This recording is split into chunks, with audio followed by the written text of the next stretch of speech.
My screams of pain bled into our baby's screams as he was pulled from me. The sun dipped beneath the horizon, brilliant gold fingers of light groping through the wooden slats of the barn to embrace his blackened skin. My baby. He glinted like a ruby, pale eyes screwed shut as he screamed and screamed, his little voice like Gabriel's trumpet, a divine gift. I laughed and cried and sagged, my body limp with exhaustion, when I heard Jed's voice. What's wrong with him?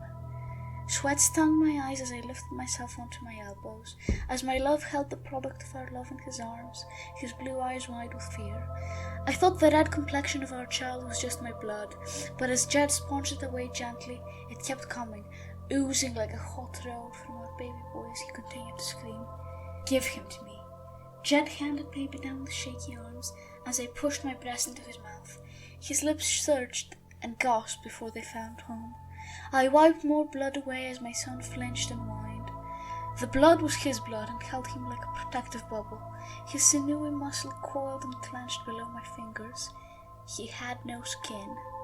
Jed backed away, lips quivering, eyes watery, mumbling incoherently. No, praying.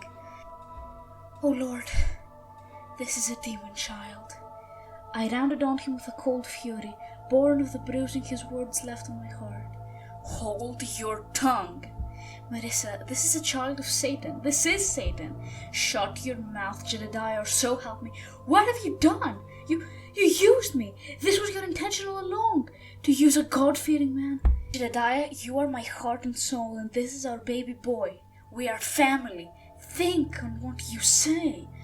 No, I must fetch Father Aaron. He will. His words hung in the air, an unfinished promise, as the sigh that hidden in the sheets ripped open his belly.